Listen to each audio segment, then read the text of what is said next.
Well, after a full 2 weeks of full hiatus, well, maybe not 2 weeks, but almost 10 days right now, since being during the last Gloat podcast, and if I had to estimate how long it's been during the Rico Verhoeven fight, I would suggest, about 9 days since I last did a podcast. Today, guys, welcome to the Mr. Gloat podcast. Today, we are reviewing Jake Paul's third MVP promotion, the undercard fights of Mano Serrano and Cheyenne, with greatest of all time of Yokasta Valley taking on Soares, having Holly Holm getting her second rematch against our good old fighter from Puerto Rico, and Desley Robinson trying to defend her middleweight titles right here on Mr. Gloat Podcast. Now, I never watched much of the fights because I was still trying to get to recover from after my vacation in Washington, D.C. to Charlotte, North Carolina, or Raleigh, North Carolina. I never went to Charlotte, North Carolina, and there is some video clips I would like to show you people just for the fun of it. And I will try to upload some YouTube shorts on this channel just for the heck of it. Just for my time. It's not there. There's nothing crazy. There's a couple video moments which are somewhat funny to think of, and even though being on the trip is interesting. Oh yeah, and by the way, as of right now, I'm watching a YouTube channel called Splish Splash Adventure, doing a full 1 hour and 39-minute video of him going to a park called Water Park Action Aqua Park in Bulgaria. It's one of Europe's craziest water park, and it's 1 hour and 39 minutes, so I might as well watch that while reviewing this episode. And you know, it's great to see some water park slide videos and such, and just watching it while reviewing the video. Just sorry if the video is not that loud enough, but you know what? It doesn't have to be. And consider I just got out of the shower, so I'm still trying to get my hair dry. That's not going to stop me from coming back to doing the Gloat podcast. No, sorry, it won't. Anyway, let's get on with it. Okay, so for the build-up for competition just this recently, let's talk about the pro fights that have been happening just this recently as we speak. Sorry for the YouTube advertisement coming in, so I'm going to have to mute that. Okay, so here's what's been happening during the last week when I was gone from Carolina. So Filip Hrgović, for a few weeks or so, scored a knockout win, a devastating victory over a good old buddy of ours named David, who is somewhat of a decent fighter, but nothing much. Francisco Rodriguez Jr. just recently, a couple of days ago, around the same time during the main event show of Jake Paul, as former champion, already scored out another victory as former minimum weight champion. Francisco Rodriguez scored a 12-round fight against Angelino Cordova, an undefeated 19-2 fighter with one no contest into his name, has came out of competition to score another victory into his resume. So congrats to him. After 16 years of pro boxing, I do see him having 4 more years left in him. And I do give credit to Francisco. Unfortunately, it does state that he has been suspended by the California State Athletic Commission until June the 6th, and another one until July the 29th. So whatever got him those suspensions, we might not know. As for recently, we also have Dimitri Bivol defeating Michael Eifert. All 12 judges scored it 120 to 107. Michael got knocked down in the first round by Bivol. It was an uneventful fight 2 days ago. It's nothing much to talk about. It was live on DAZN, but as we're talking about this, the entire BoxRec results for BoxRec don't have all of the records in. The only records that are put in is the Bivol and Michael F. Hart light heavyweight fight. So, yeah, technically I really can't say much about that. And they're already thinking of putting a Better Biev and Bivol 3 trilogy on the line as we speak. So, all in all, it was much of a fight for Bivol. I'm not going to review the fight because it was a dominant win, and technically it is what it is. Raymond Ford Well, Raymond Ford comes out of nowhere with his 18 1-1 victory, and yeah, nothing much. He came there to fight against Oshaku Foster, a 14-year veteran known as Ice Water. He wins to retain the belt for the minimum for the super featherweight championship belt by majority decision, with one judge giving 118 to 110, the other 116 to 112, the other a tie 14.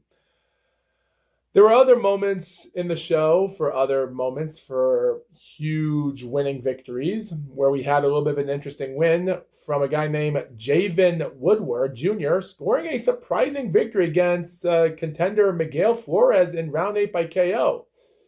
Miguel Flores was a decent fighter in his day, even though he lost against some decent fighters like Sam Goodman, Leo Santa Cruz, and even a couple other fighters in 2017 that he should have gotten. But all in all, that's the entirety of that fight card for what it is.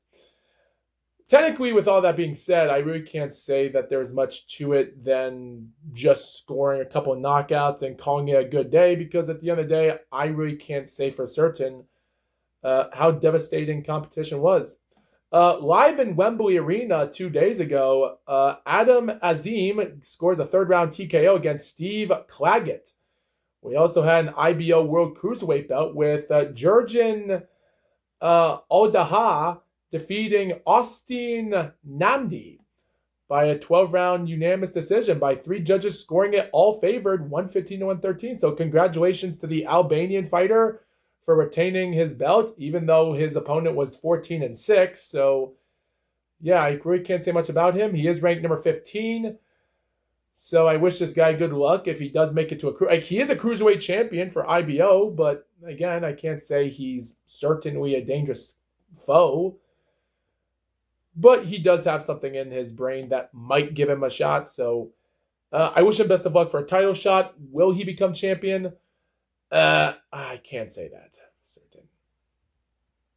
Can't. Also, we also have report of a devastating punch out knockout. I actually forgot what the fight was that we just reported a huge devastating knockout victory a couple days ago in boxing. Give me a second to try to look up information of a knockout that happened recently. We had a fighter recently around the time of a one-punch knockout known as D'Angelo Evans, landed a huge, devastating left hook against Cesar Villarraga in round 2 during a super lightweight bout. The punch was so devastating, D'Angelo just came in and utterly crushed his skull. So, yeah, the month of May ended with a bang, with huge, devastating knockout victory, and technically it was somewhat of a surprising victory for it is. And I forgot that the water park thing was still on. But yeah, it went on.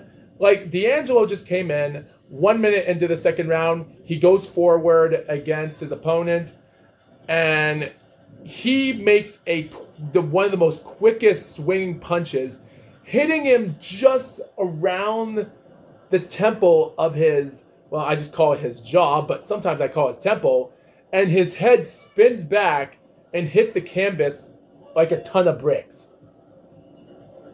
It was one of the most scariest punches I've almost seen this month, and it was more devastating than Frank Sanchez than Richard Torres. So all I can say is I hope his opponent, Cesar, is doing okay.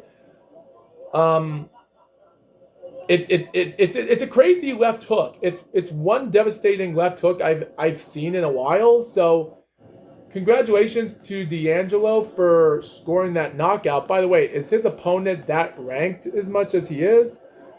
Looking up on BoxRec, his opponent had a 11-13-1 record. His entire record resume doesn't have any good fighters to talk about, other than 14 wins, all by 14 by knockout, one 6-round decision against a 10-21-2 fighter in December of 2023.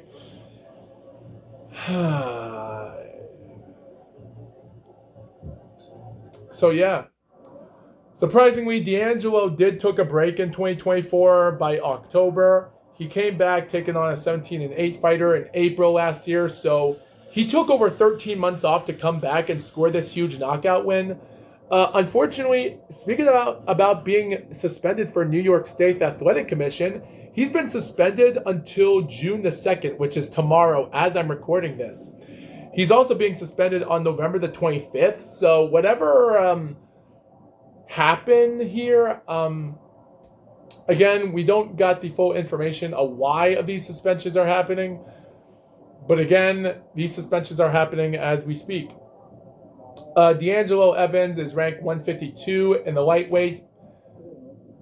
Congrats to him. And he does, as I'm recording this right now on BoxRec at 12:50 p.m. Eastern Standard Time, as I'm recording this, after 24 hours of trending in the following of BoxRec, D'Angelo Evans has scored 18 followers in 24 hours, which is the highest of today. And that gets him up to 47 followers. So if he can keep up his career like this, we might see some good technical competition.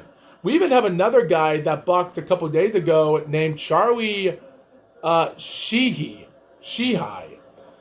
He took on a guy that was 20-2 named Nike Theron. He scored a 9-round TKO against him. Theron lost against a couple guys for some belts in 2023 and won last November ago. So a good win for Charlie Sheen for winning another good, exciting fight, professional fight. That was during the undercard of Shaquille Foster versus Raymond Ford that same night. So great to see another star in the makings. As we're speaking, we still have some interesting pro boxers in the site as we speak. I'm still trying to look up for more other pro fights that have been happening just this recently as we speak. We still have Masamichi Yabuki fighting next week against Rene Calixto for his IBF World Flyweight title belt. And we also have, again, Jesse Bam Rodriguez is still having his fight for June the 13th, and Antonio Vargas. So, all in all, I do have a feeling we're going to see some interesting fights here. Also, one other report. I don't know if I've talked about this before, but I'll say it again. September the 12th, live in Riyadh, we're going to have Christian Mbili defending his WBC World Super Middleweight Champion against former two-time undisputed super middleweight champion himself, Saul Canelo Alvarez, for the belt.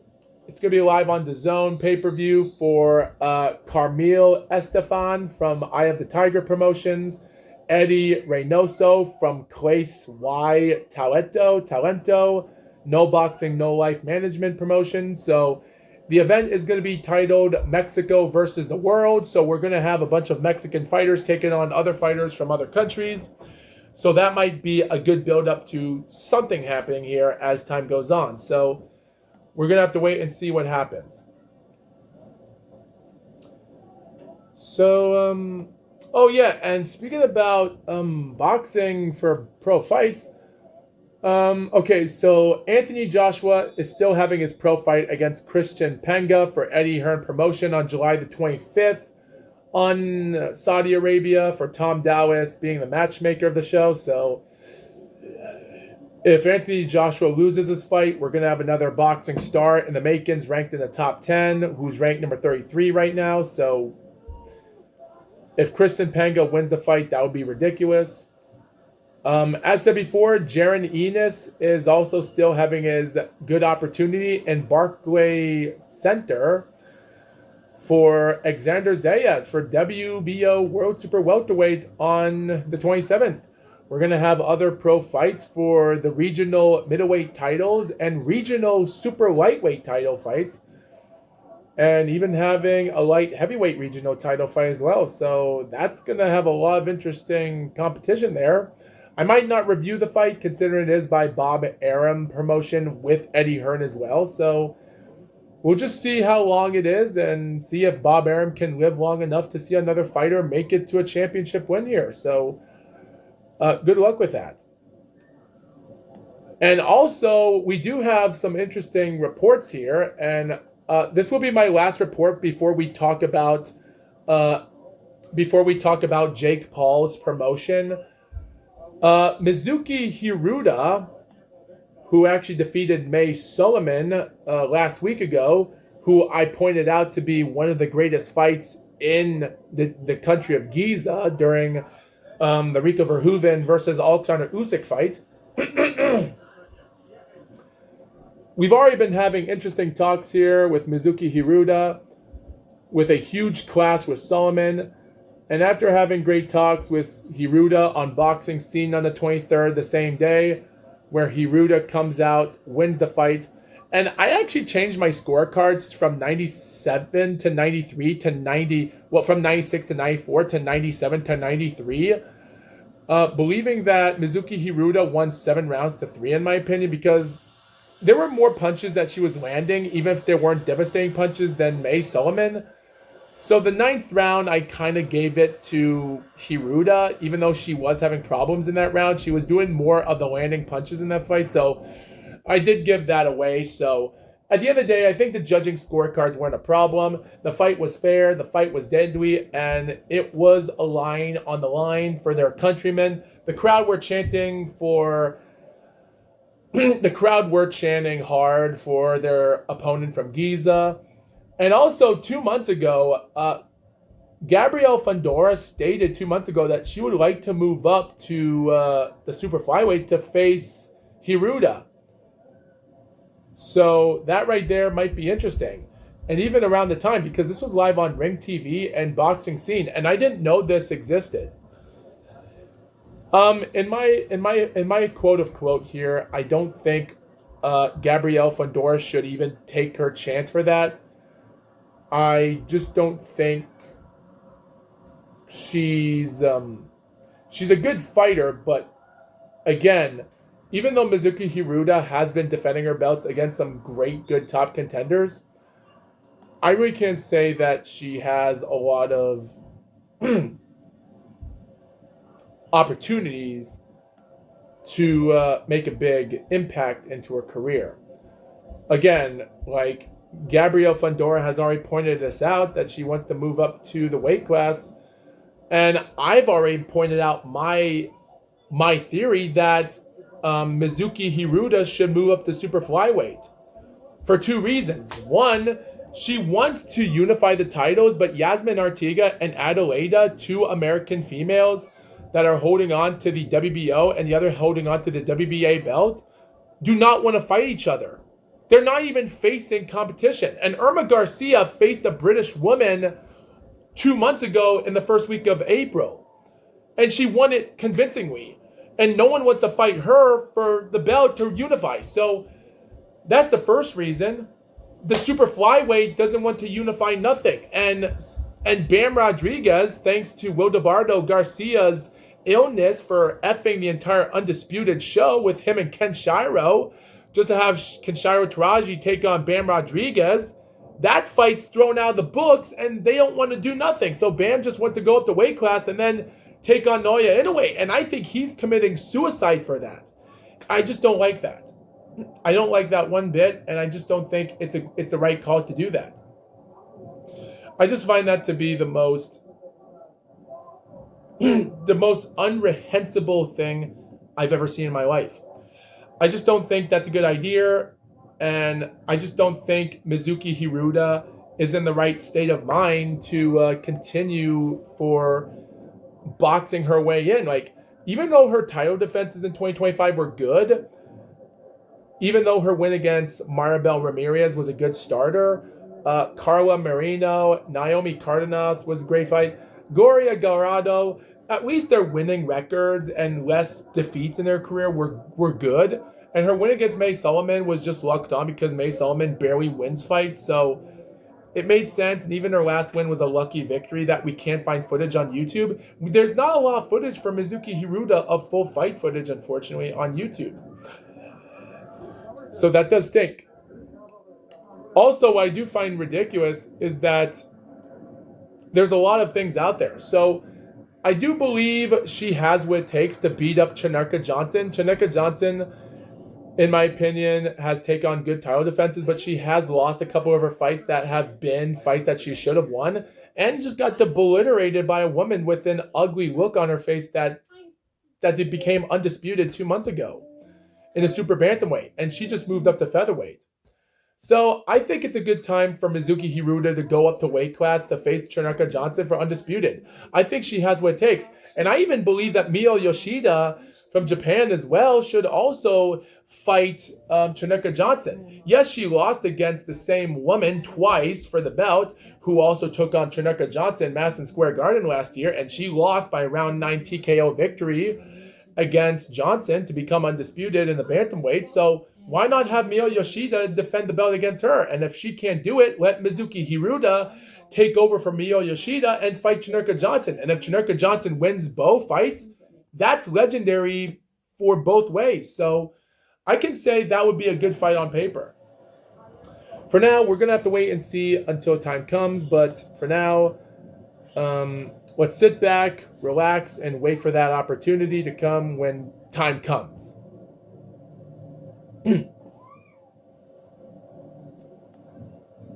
All right.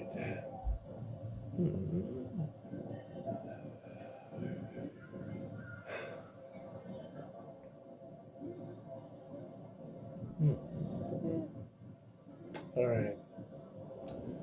Okay, so time to get down to MVP promotions.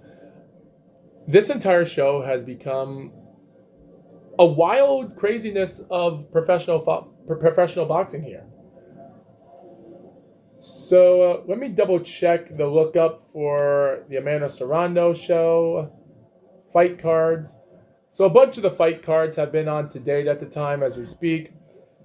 Stephanie Hahn, Amanda Serrano, Lourdes Suarez, Desiree Robinson are all champions in boxing at this moment. The pro fights in the non-title fights are as follows. We had fights such as Elise Soto going 4 rounds of decision against a woman named Jocelyn Liman. Miranda Reyes, an 8-3-1 fighter, takes on an 8-3-1 fighter as well named Camila, wins the fight easily.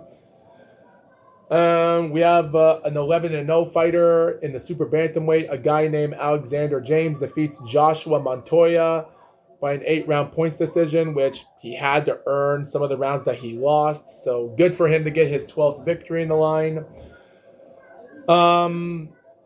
A woman named Nazareno Romero, former super bantamweight WBA champion, who lost against Mayela Flores last year ago, and then Flores took on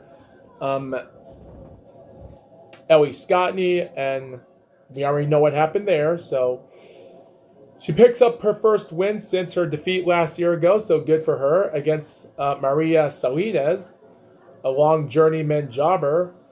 And finally, we have Jessica Neri Plata defeating Brooke Siberian. Yes, Jessica, after losing her fight last October for the WBC belt against Lourdes Suarez, is finally taking it on to compensation. So at this moment, that was a good win for her against Brooke. Good win here. But of course, her opponent has other plans. So Lourdes Suarez, WBC champion, is already on the tail end of her career because she's not in her prime anymore. She's not a young lady. And neither is her opponent as well, Yokasta.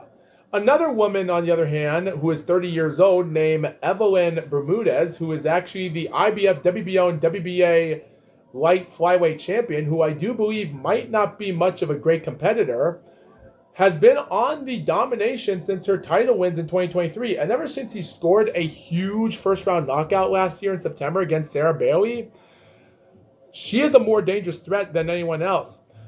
They were going to put on a fight with her and Jessica, and Lourdes Suarez did have her moments winning that fight last November. Now she's taken on a woman who is a former light flyweight champion who fought for belts from atom weight to minimum weight, is named Yokasta Valle.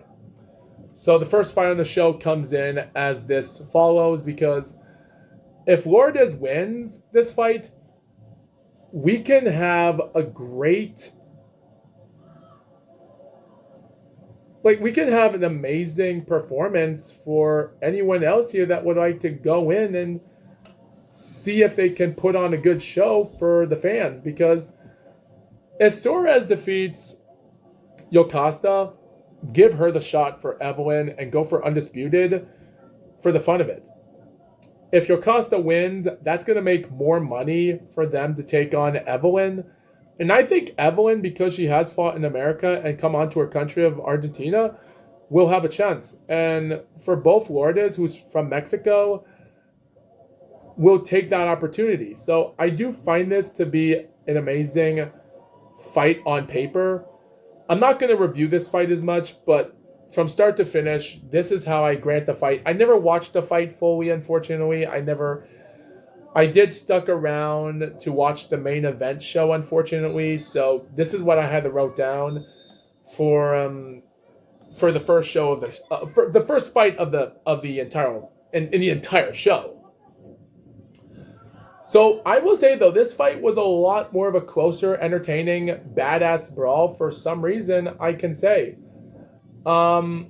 Unfortunately, I never found anything to be closer than what I saw here, but I'm actually surprised. This fight right here proved that sometimes cheaters and judges doing bad things to their opponent is pretty bad. It really is. And what I see here was a fight that involved so much of an opportunity going down flames, because I really had my believability here for anyone. This fight was so bloody, so out of it, that I could not even sit down and say to myself how bloody this fight was. The first couple rounds of this fight were both as follows. So again, Suarez, this 39-year-old woman who is not into her prime anymore, but she has had a lot of fights just like Yokasta, so both from orthodox fighters. And even though Suarez is 5'1.5" with 5'4" Valle, both have a 62.5 reach advantage, and they're orthodox fighters. Suarez actually went in there and found the opportunity. She was laying on great jabs and punches from the first few rounds of the fight. She was outboxing out her opponent, came in and found her marks from round to round. That is until round 4 and round 5 when Yokasta came in and started finding her grooving spots, and she managed to try to come out and try to land on enough good beatdowns as best she could.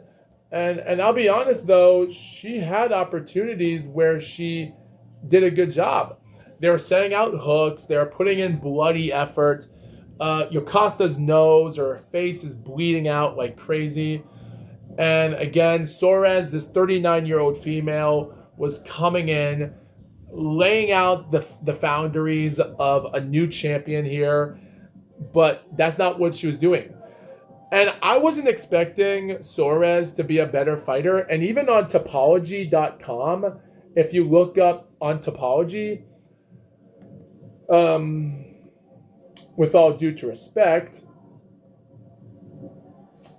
Yokasta's fighting, I really can't say this much about it, but it stated that Suarez had a 65% chance of winning this fight after 335 people voted for her to win, while Yokasta had a 35% chance of winning.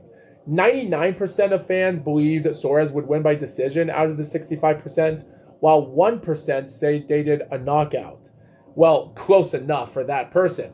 Valle had 4.6% people believe that she would win by knockout, and 95.4% of that 35% believed it was going to be a decision. So that right there says a lot to begin with.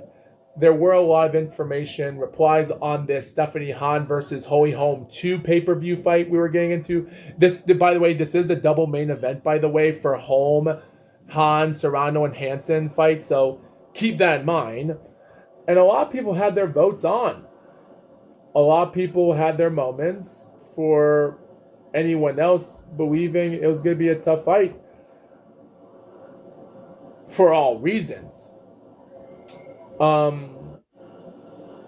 What's interesting is that there isn't a lot of voting here when it comes to most of the compensation here, because there's a lot to it to be desired. So Yokasta does get into the later part of the first half of the fight. Round 6 becomes her more better. No, not round 6. Round 6, Soares would come back in the second half to find some good details onto her. And then in round 7, Yokasta tries to come back and attack her, and she would get the job done in round 7, due to a point. Like, round 7 was the better round for Yokasta in the entire fight. While the judges, 2 of the judges decided to give Yokasta so much generosity in some rounds of the fight, maybe in the first couple rounds, even though we don't know the scores for them. But we do know is that the scorecards were favoring Yokasta to win this fight. So we go to the championship rounds, and by rounds 8 and round 9, Soares, her face is bleeding, everything. There's nothing you can say. Her face is bleeding like a stuffed pig. Like, Yokasta has nothing to get on with but to get beat up. That's all we're seeing here. She gets outboxed like never before, and she's putting in so much bloodiness into her entire face. But by the end of round 9, judges Nathan Palmer has the fight scored 86-85 for Soares. Wait. 87. No. He has the fight scored 87-84 for Valle, while Esther Lopez has it scored 85-86, also for Yokasta winning as well. While Judge Douglas, the smarter judge, has it scored 88-83 for Soares. So technically, all Soares has to do is just win this last round, and if that happens, the fight is a draw. Well, guess what? She had other plans to deal with. We go into the last round. Yokasta is doing everything she can to survive.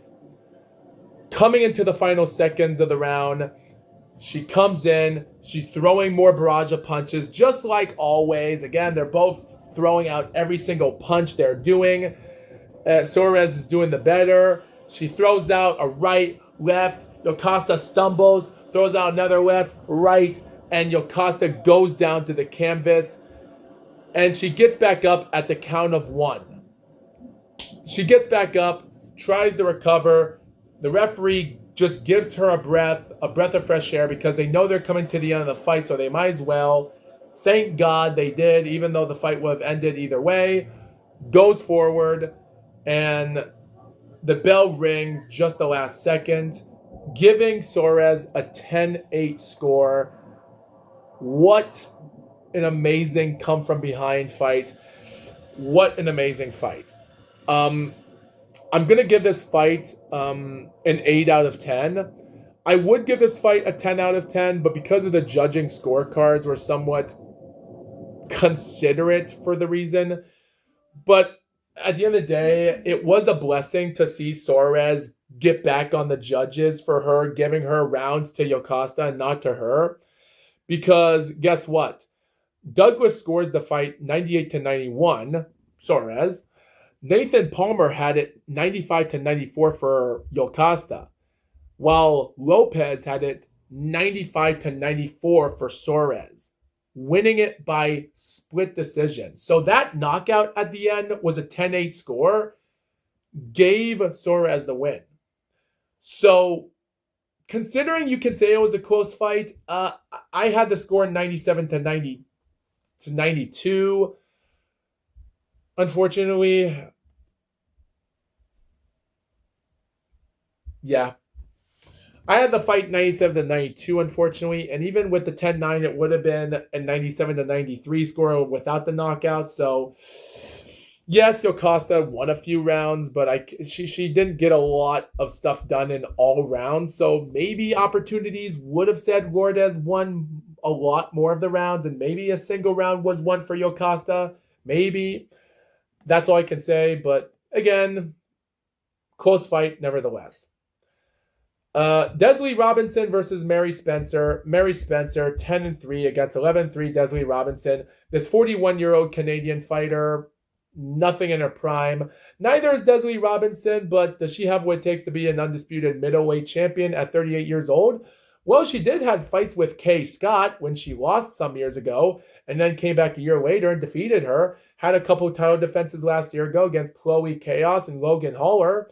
While Mary Spencer has lost fights against Fremke Hermans in 2022 and 2023 respectively, defeated nobody fighters like Sonia Darling, Naomi Manners, and Oglia Soares. Her loss against Michaela Mayer in October last year was bad enough, so again, this wasn't much of a fight to talk about or even to be blessed with, because at the end of the day, this fight goes as follows. Desley Robinson goes into the fight. She squeaks out some horrific blows of multitude of fast punching, fast this, fast that. Desley just goes in with her pink white trunks against the dark coated fighter of Mary. She's throwing out every single punch from every single distance of the fight. She was crushing her like she wasn't even there. She was so deadly, it wasn't that much of a dangerous fight. Now, don't get me wrong, even though Mary Spencer's rank is now ranked number 9 in BoxRec and Desley Robinson is ranked number 1 in the middleweight, super welterweight still has Mary ranked number 9, so I can't say much about that. But all in all, again, this fight was a mismatch. A judge named Nexus Novoa only gave one single round to Mary, while Jesse Reyes and Nelson Vasquez gave every round to Desley. So 190 for 2 scores, 99 to 91. Desley was on a tearing streak in that fight. Even though you can't say much about the clinch, the this, the that, and of course with most of the blows going harder for each of the fighters, I had my doubts on the winning, and some of the toughness was hard for what it was. It's hard for me to review a fight like that when it's that one-sided, because it's tough. All in all, I will give this fight 1.5 star out of 5, a 3 out of 10, just because it was a dangerous fight where you can say a knockout should have appeared. Out of 343 picks, 9% believe Spencer was going to win the fight, with 92% by decision, 8 by knockout. 4.1% out of the 91% of fans that voted for Robinson gave it a knockout, and 95.9% was decision. So I think everyone got their money's worth for voting for who the right person was going to win that fight, and it is what it is. I think Desley Robinson does have a little bit left into her, and when I say that, I mean in my heart of heart. If I do see a rematch with her and Kay Scott, which she will murder Kay Scott, that on paper would be good. I don't mind watching a trilogy fight with her in competition because even though Kay Scott isn't much of a good fighter, but as an Australian fighter, taking on another Australian fighter who's actually living in New South Wales, is 41 years old, and Desley is born in Mackie, or now living in Logan City in Queensland, Australia. So two Australian fighters, one ranked number 1 and the other ranked number 6. And looking back at it, I can say that would be a good fight on paper for Undisputed. And probably give a chance for Tam Thibault at 4-0 from Canada, who's ranked number 2 in the middleweight, to actually get a shot. So that would be a good fight on paper to see, and I would actually want to see that. So I hope we get a trilogy fight sooner than later. As for Kay Scott and her victories with Oliveira Curry and her draw last year ago and a win in a rematch, it would be interesting to see that fight on paper to go forward and see who wins. I just don't think Kay Scott has what it takes to fight for it, but who knows? Someone might get lucky, get a luck win, or even a knockout for someone, and we might get a 10-round fight for a split decision win. That'll be good.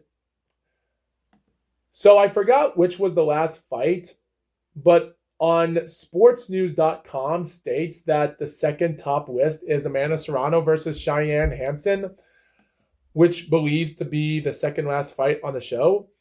Even some top picks do believe on quick results, believe that the second last fight is Amanda Serrano and Cheyenne Hansen. So this is how the entire fight with Amanda Serrano goes on and how it ends. And looking back at it, there was nothing much to say about this fight. Amanda Serrano came in there, put her money in where her mouth was deserved. With 48 wins in her career, this is her 49th win. Cheyenne Hansen from Germany, the announcers do point out, as she was somewhat sort of an MMA type kickboxer and such into her career, which might have built up her resume and made her a more skillful fighter. But if there's a reason why her pro defeats, in her 2 pro defeats that happened recently, might have not been that good, because her 2 defeats happened early in 2020 and 2021 against fighter that was 9-23-5 named Gabriela Meze and Fanari Netsri, who's from Germany, born in Taiwan, who's an undefeated super bantamweight fighter, and she got beaten by her in a close 8-round fight in 2021.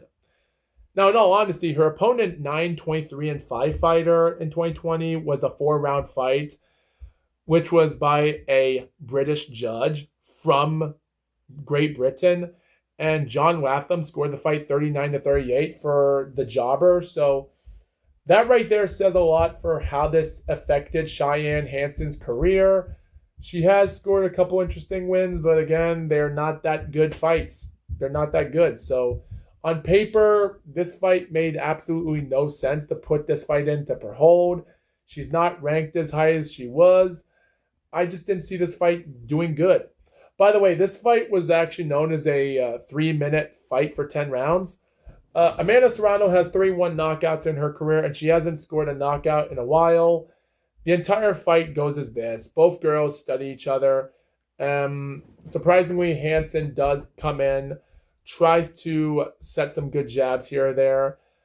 Both girls were just swinging punches. Every time Hansen tries to go into the body, sometimes Amanda goes for a jab for the heck of it, pushes her to the corner. And the entire fight at this moment, how the first 2 fights were, one looked like a close fight and the other was a dominant fight. People were just wanting to see a knockout happen, and nothing happened. Hansen was losing her balance in this first round. Every time she goes for the attack, she loses her balance a little bit. Her entire run, she's off balance of this fight. This was just a mismatch. Amanda Serrano was more dangerous than her. And it just seemed like that was the case of this fight. Again, she did come in, threw some punches until the bell rung for the first round to end quickly. And and at that moment, it just seemed like that was just about it. We go to round two, and again, both girls weren't even going through first gear. They were just studying each other from punch to punch combination. By the way, Cheyenne Hansen is leading off with her left foot and right foot for Amanda. So you can already tell that the stance is different because Amanda Serrano is a southpaw fighter after all, and Cheyenne is orthodox. So that right there might have had problems for Cheyenne there because I don't think she ever handled southpaw fighters as much. But again, she never took on good competition except Fanari Netsri, and she lost by majority decision. Like her two pro defeats were utter close fights that should have been wins for her, but who knows? Again, all we know is this. Amanda was setting off punch combinations, cross, jab, jab, cross, punch, going forward. Every time Hansen goes for the attack, goes for her body, she attacks back, jab, then she attacks, pushes her to the ropes. There was one moment, 1 minute, 30 seconds of the second round, where she gets pushed back to the ropes by herself, and Cheyenne sets this huge left and straight on right hook, straight hitting the cheekbone of Amanda. But that's all I can say. Like, don't get me wrong, there were punches that were being landed by Cheyenne in that fight, so she was doing a good job. Again, she was getting outboxed. She got pushed to the blue corner of Amanda's corner, and then she got straight out by 4 punches. Then Amanda pushes her to the right side of the neutral corner, starts throwing punches back, and then Hansen throws a couple punches back at her, and they're going for a bloody brawl. They finally get into second gear for that for some reason. Both girls go into second gear, but Amanda's just going out for straight combination punch, and she just outboxed her, throws out by punches, headshots, uppercuts. She misses a huge Deontay Wilder right by an inch, goes in for straights, a few punch by punches, straight back on heads, and the referee steps into the fight at the time of 2 minutes and 25 seconds of the second round, giving Amanda Serrano I would have to say her 8th title defense, I'm going to guess. I think it is her 8th title defense. I'm going to have to double check that. But again, surprising win by Amanda there for what it was. Oh no, it was a great win. It was a great win for Amanda. By the way, her first title win for the super flyweight was back in September of 2019, and even to this day, she is the only female or even only pro boxer active from male to female to still hold on to a title in the 2010s, even coming into the 2020s decade. So that right there is respect for Amanda Serrano. She's still holding on to the WBO belt she has been holding on to for a long time. She retained the belt first in 2021, retained it again, lost against Taylor, had a title defense 2022, had an undisputed win 2023. Heather Hardway, Danielle Ramos was her 6th. Reina Telez was in January this year in her 8th. Okay, so this was her 8th title defense victory against Cheyenne Hansen and her first knockout victory since July 2024, which was a second round knockout. So all in all, good job for a 32nd knockout win for Amanda Serrano. It goes to show you she's still a good fighter. Again, if Amanda Serrano does win her 50th pro fight this year and scores another victory in her 9th title defense, her 10th title defense should be against Ellie Scottney or Dina Thorslin. Because those are like the two fighters I would almost like to pick her on to win. Because keep this in mind. Dina Thorslin is the WBC interim champion in the featherweight, trying to take for Tiara Brown, who is the WBC current champion.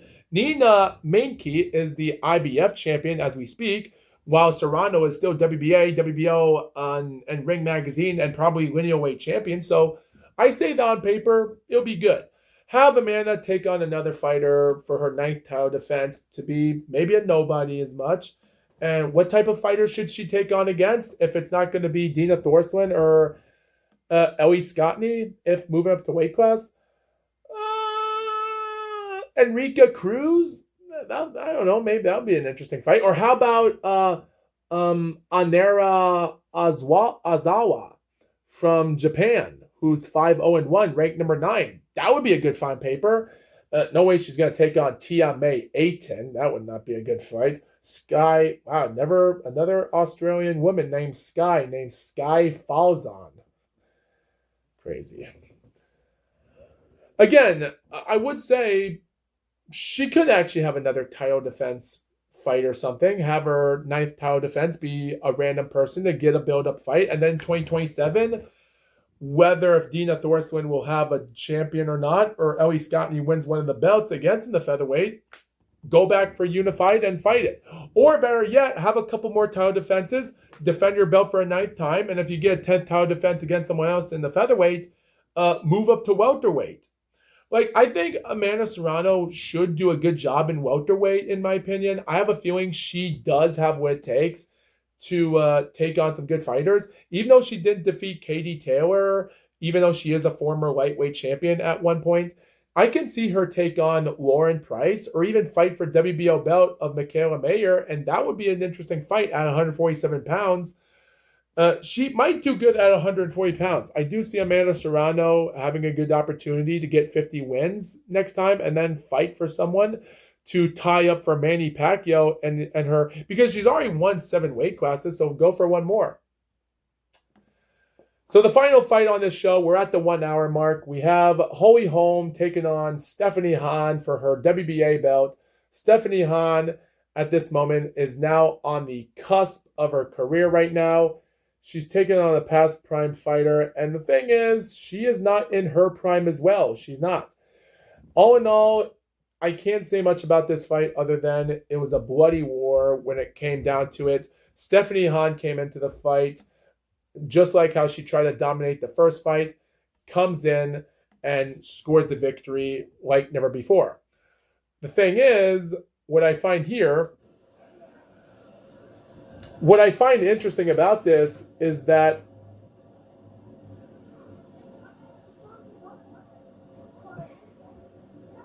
even though the commentators did point out about this, quote, stating that Holly Holm might be the first ever boxer to become a world champion after being in the Hall of Fame, as a Hall of Famer, which that would have been amazing as well. Because in my opinion, here's the thing. Let's look at the tail of the tape. So in the tail of the tape of this fight, it is follows. I'm not going to talk much about this fight, but this is what I have here to say for 3 things. One is that Stephanie Han is 35 years old, orthodox, 5'7.5". Holly Holm is 44 years old, southpaw, 5'8". And 2, considering both of these girls are in the top 10 in lightweight division, I can legitimately say that this fight would have been robbed. Who knows? This is what I had for the fight. So I gave Stephanie Han barely round 1, round 2, round 3, and then in round 4, round 5, barely round 5 for Holly, round 6, round 7, and round 8 for Holm. Those entire rounds for Holm. Round 9, I did give it for Stephanie. And then in round 10, I gave it for Holm. Now, I will say this, though.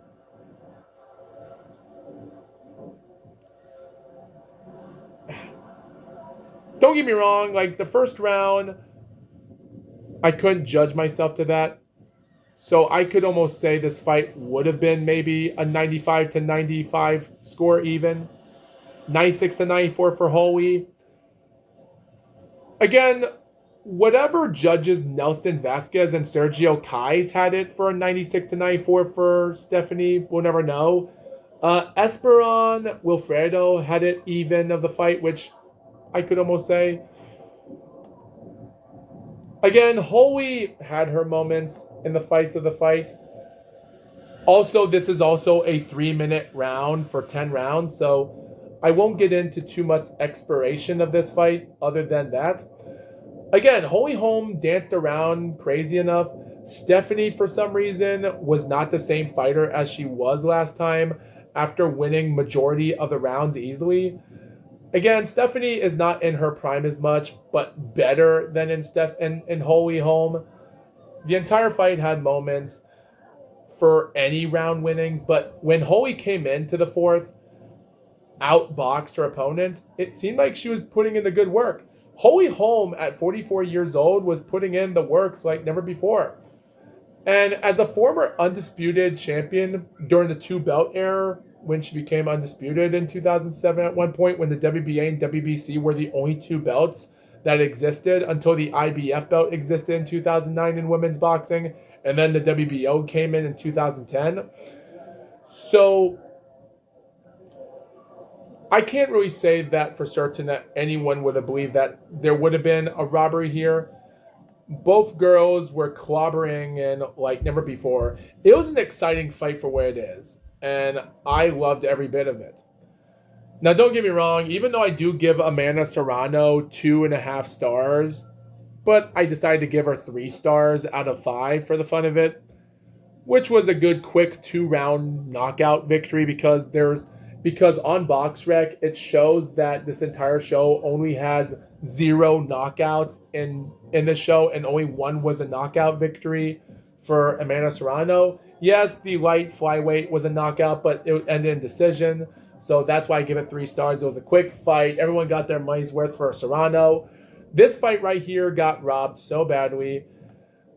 But again, I'm going to give this fight a 4 out of 5. 4 stars out of 5 because, again, it was still a good, entertaining fight for what it is. Holy did prove herself as a good, legit winner in this fight. And even though in round 9, when Stephanie did come back and actually did start throwing in a couple heavy, good punches in the beginning part of the first minute of the 9th round and managed to come back and just trying to get stuff done. And she came back hard in the 9th round, don't get me wrong. It was still a decent, surprising moment for her at the end of the day. Now, in all honesty, I really couldn't say that Holy Holm deserved to win every round in the fight. No way. But again, with all that being said, it wasn't like anyone would have believed in that there was an opportunity that a robbery was going to take place. But even though seeing Holy Holm celebrating with her fist in the air for a little bit and just seeing the utterness of her defeat there, this is her fourth pro defeat, and even though her first 2 defeats in her early career ended by horrific knockouts for bad reason, and these 2 fights ended in decision, technical and horrible majority decision, at the end of the day, I really can't say for certain about this. It is what it is, and at the end of the day, my final thought is this. Even though it was a close fight, and even though Han did point out that at the end of the day, every boxer is going to keep saying this. Stephanie did say, quote, it was a close fight, but she did enough to win. And I want to give a special thank you to Holy Holm for being here, honoring in this entire fight, blah, blah, blah. But I still think, at the end of the day, all people are going to keep saying that I believe I won the fight. And again, I don't even think she even won 6 rounds. Again, it was a good fight. It was an entertaining fight, surprisingly for what it is. And by the way, before we end this video, because we're already at the 1 hour mark of this podcast, so I'm going to end this video here. 92% fans believe that Amanda Serrano was going to win this fight. 88.4 thought it was a decision. 11.6 were TKO, so good for them. 69% of the 8% believe that Hansen was going to win. 31% believe knockout. Guess what the percentage was on Topology for this fight? They believe that 80% of fans believe that Han was going to win. 96% of it was decision, and 4% was knockout. 4.1. While 20% of fans believe that Holy Holm was going to win this fight. 90.7% decision and 9.3% knockout. So it is a shocker to see the fight end like that, but again, I really can't say for certain about any of this because there's nothing to be wrong about this. Even though, with all of this being said, Holy Holm still give credit for opponent, aside from the boos. And even though with my time here in El Paso, it's been a great time in her career. And we appreciate everyone from El Paso and the hospitality here. And I feel like I won the fight. That's all she had to say. Mostly for other stuff. The last couple minutes were going to be talks about this or that. But again, we just hope nothing was going to go wrong. Like, I don't know. I just don't think anything was going to come here by this way because at the end of the day, I just don't think a trilogy should be involved in this show. But I just hope they don't put a trilogy here. Again, Stephanie Han is ranked number 4 in the lightweight because of this fight. Was it deserved? 13th win, 3 knockouts. Does she have what it takes to take on Elif Nur-Tarhan or even Caroline Dubois? No. But it's worth a try in the future. But anyway, we'll see what happens later on. By the way, speaking about Jake Paul promotions, this is the next show for Jake Paul as we speak for Nikisa Bidarian, who is also part of MVP. June the 13th, live in Orlando, Florida for MVP promotion number 4 will take place in Orlando, Florida for Evelyn Nazareno defending her light flyweight titles against Algeria Osorio. If she actually wins this fight, then we're going to have a title fight and maybe an undisputed fight with her and Suarez. That would be a good fight on paper. We do have Tiara Brown defending her featherweight title against Hannah Rapp. And O'Shea Jones, who's actually 9-0 for the super welterweight, is going to defend her IBF belt against Elia Carranza. Yasmin Artiga in super flyweight is going to defend her belt against nobody that's not even a champion in the super flyweight. So we hope we'll get something there. But for now, we're going to have to wait and see. So we'll take care, everybody, and we'll see what happens next time. Oh, and by the way, Joey D. Oliveira, Misfits Boxing Cruiserweight Champion, is going to have her debut against Monica Ann Medina. We just hope it won't end the same way as what happened to her former rival opponent of Ellie Brooke, taking on Paige Van Zandt a couple years ago when that fight ended in a draw, which should have been a win for Ellie Brooke. So we hope Misfits Boxing won't be a waste of time, and we hope this pro fight show will not be destroyed for her. We just hope that won't happen. So we just hope D. Oliveira will become a world champion in pro boxing. So I wish her best of luck. And we'll see what happens next time. Take care, everyone.